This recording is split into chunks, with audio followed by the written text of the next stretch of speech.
उस दिन भैया के आश्रम में जो फूड पॉइजनिंग हुई थी, उस मामले में बच्चों को दिए खाने में कुछ हानिकारक केमिकल्स मिले हुए थे। फूड इंस्पेक्टर ने केस किया था। किसी ने मिलाया होगा, इसलिए फूड पॉइजनिंग हुई। क्या पुलिस को इस केस में एक भी सुराग नहीं मिला? जीके ने इन्वेस्टिगेशन को ठीक तरीके से होने नहीं दिया। इस षड्यंत्र को किसने अंजाम दिया पता लग जाएगा। सच्चाई अपने आप सामने आ जाएगी। भैया को निर्दोष साबित करने और जीके को दोषी। एक और रास्ता है। कौन सा रास्ता? ये कौन है? ये जीके की फूड कंपनी में बतौर साइंटिस्ट काम करता था। नाम है महेश। वहाँ हो रहे मिलावट के बारे में और हेल्थ प्रॉब्लम्स को लेकर काफ़ी रिसर्च है उसकी। जीके फूड्स खराब है। जब भैया ने यह बयान दिया तब ये महेश भैया से मिला था।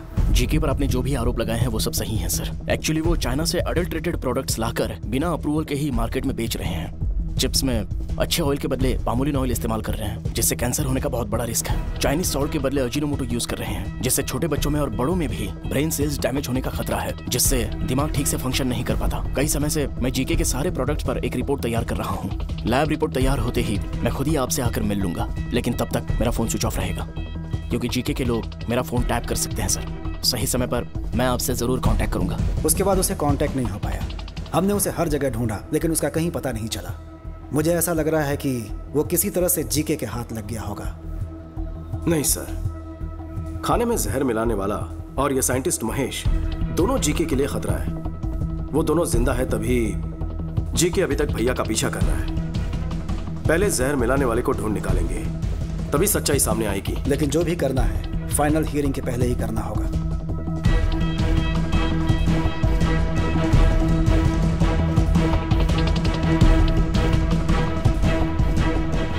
नमस्ते सर। नमस्ते चाचू, उस दिन अनाथ आश्रम के लिए किसने खाना बनाया था? मैंने बेटा।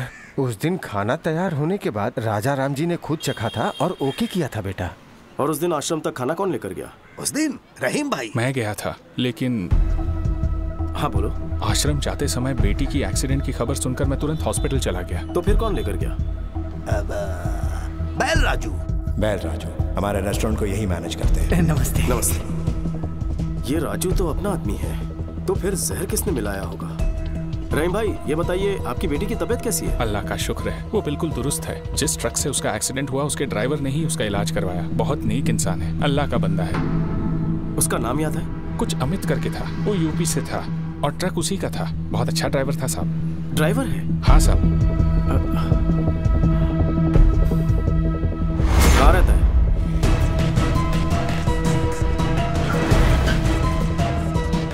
यहाँ अमित नाम का एक ड्राइवर है, कहाँ रहता है? हाँ साहब, वो यहीं पर रहता है। वो देखो वहाँ पर है। Thank you. अमित। हाँ, आप कौन? एक एक्सीडेंट करवाना है। क्या? टक्कर मारकर हॉस्पिटल में भर्ती करवाना है। रेड बोल। लगता आप पी के आए हैं सर। मैं ऐसा काम नहीं करता, इज्जत से अपना काम करता हूँ मैं। मुझे यहाँ जीके ने भेजा है। कौन जीके? कोई गलत फहमी हुई है आपको? आप जाइए साहब, अपना काम करिए, जाइए यहाँ से। राजू बोलेगा तो करेगा। सब कुछ पता है मुझे। राजू ने सब कुछ उगल दिया है। कभी ना धोखेबाज, खुद तो फंस गया, मुझे फंसाएगा वो। फोन कर उसे, फोन कर उसे। सर, जीके साहब का फोन आया है, वो आपसे बात करना चाहते हैं। जीके का फोन? हेलो मुखर्जी, कहते हैं दुश्मनों का दुश्मन सबसे खास दोस्त होता है। अगर तुम्हारी ताकत और मेरा दिमाग मिल गया तो प्लान क्या है? उसकी फैमिली हैदराबाद में ही रहती है। यूं समझो परिवार उसकी कमजोरी है। अपने भाई पर वो चांद छिड़कता है। यही है प्लान। जिस बदले की आग में दोनों झुलस रहे हैं, क्यों न इसी आग में उन्हें जला दे। जल्दी आ जाओ, मिल के मारेंगे। ओके।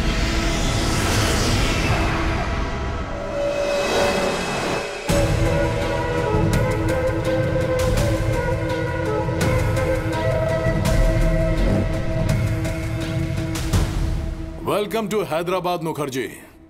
दुश्मन का दुश्मन हमारा खास दोस्त। प्लान क्या है? Excuse me. वेल राजू, बोलो। सर, विक्की ने अमित को ढूंढ निकाला है सर। उसने मेरी सारी सच्चाई बता दी है उसे। वो विक्की मुझे जहन्नुम से भी ढूंढ निकालेगा। इतना डरता क्यों है? तू फौरन वहां से निकलकर मेरे हाई टावर वाली बिल्डिंग में पहुंच। तुझे वहां मेरा आदमी पिकअप करने के लिए आएगा। आज की रात ही तुझे दुबई भिजवा दूंगा। समझ गया सर, मैं सीधे वहीं पहुंच रहा हूं सर। कमाल हो गया, परिंदा खुद ही उड़कर पिंजरे में आ रहा है। क्या प्लान है? ए रेड्डी। हाँ सर। अभी के अभी उस विकी को फोन कर और उसे बैल राजू का लोकेशन बता दे।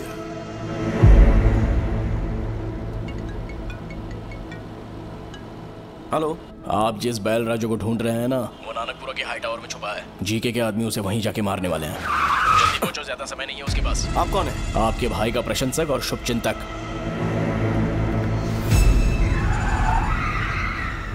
राजा राम का एक और शुभचिंतक है, उसे कैसे भूल जाएंगे ससुर जी।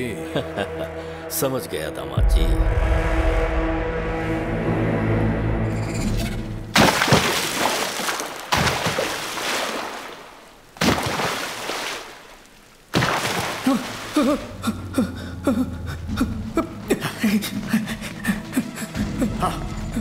उस तरफ वो रहा, पकड़ो उसे,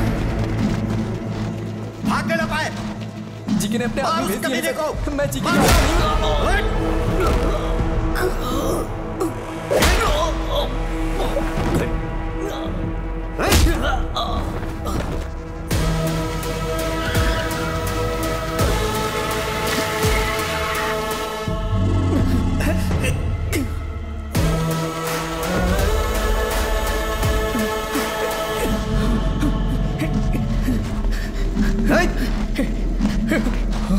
हो रहा।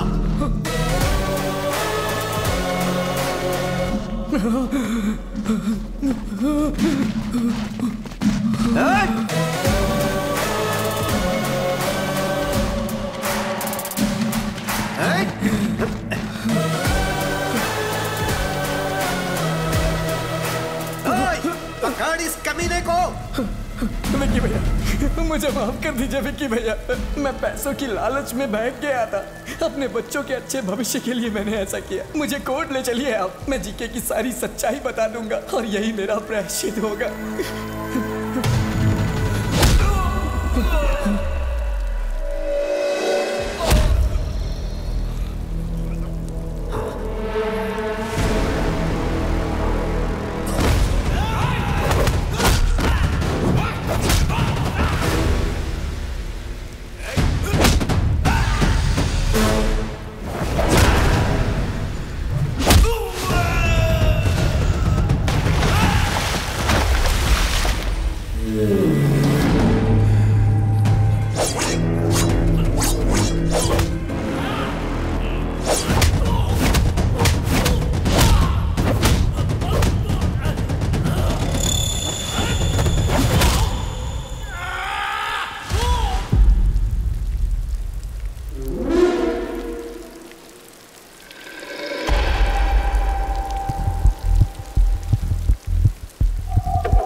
जख्म दिया था वो समय के साथ भर चुका है, लेकिन कोलकाता में मेरी इज्जत उछाल के तुमने अच्छा नहीं किया, उसकी सजा मिलेगी।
मुझे बचा लीजिए विक्की भैया।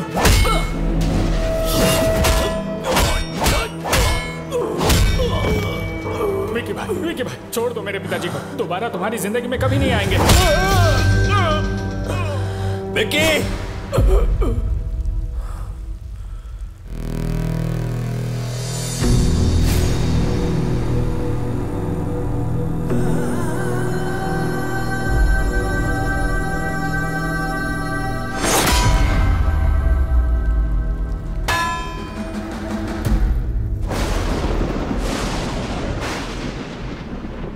उसके बारे में पहले ही पता लग जाता तो आप सबको यहां बुलाता ही नहीं। सच्चाई जानने के बाद भी अगर आपसे ये बात छुपाता तो धोखा होता। ये शादी नहीं हो सकती। मुझसे अपराध हो गया, क्षमा कर दीजिए।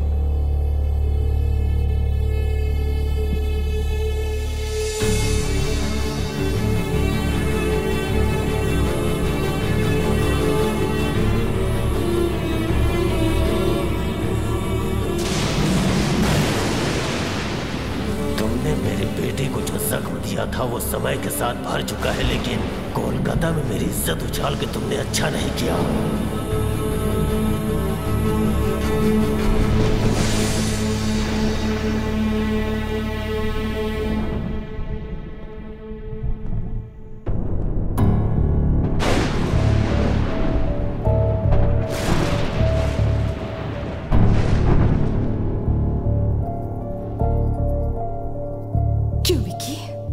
ये सब सच है? तुम्हारे बारे में भैया क्या बातें कर रहे हैं? शुक्ला जी को बुलवाकर ये सगाई भी तोड़ दी उन्होंने। वो हम पर भरोसा करके आए थे, इस पर नहीं।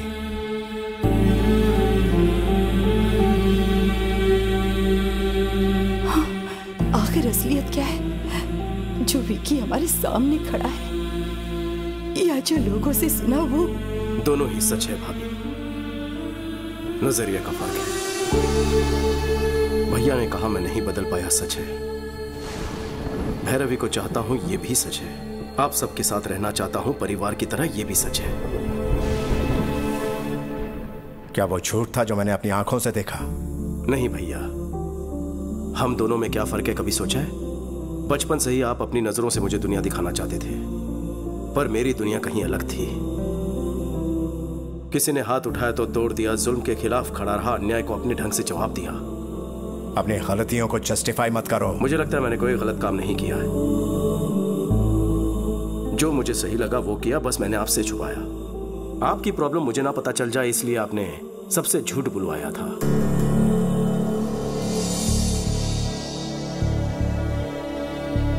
दोनों ने अपना अपना सच छुपाया। किसी की भलाई के लिए बोला गया झूठ झूठ नहीं होता। वो सच जो किसी के प्राण ले ले, वो झूठ से भी भयानक होता है। अगर सच बता देता तो क्या आप मुझे घर में जगह देते? आपकी दुनिया में सच्चाई, ईमानदारी, शराफत ही सब कुछ है, पर बाहर दुनिया बदल चुकी है। पहले सर झुकाने वाले को इज्जत मिलती थी, पर अब हाथ उठाने वाले को इज्जत देते हैं। पहले गलत को गलत साबित करने के लिए सबूत चाहिए होता था, पर अब सच को सच साबित करने के लिए सबूत चाहिए होता है। दुनिया के साथ साथ सोच बदलनी होगी, आपको बदलना होगा। नहीं बदले तो हिंसा करोगे? इस घर के कुछ आदर्श हैं, इस कुटुंब के कुछ संस्कार हैं। अगर इन्हें नहीं मान सकते तो यहां रह भी नहीं सकते। निकल जाओ यहां से। राजा, जीजा जी, सुनिए जी, ये क्या कह रहे हैं? कोई गैर भी गलती करे तो मैं सह नहीं पाता, तो तुम ही बताओ, मेरा अपना गलती करे तो कैसे बर्दाश्त करूं? इसे कहो चला जाए यहां से।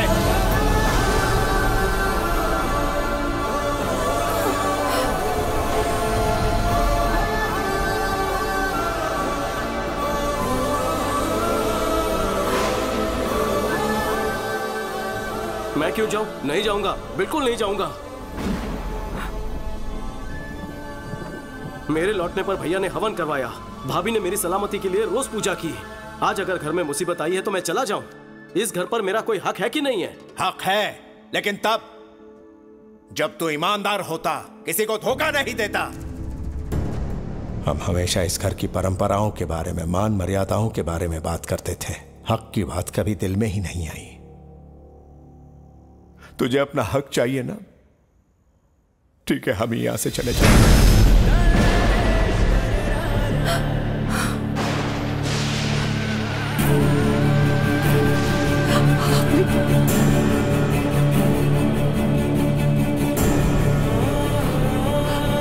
सुनीना, ये जा रहा है। विकी, विकी, रुक जा बेटा।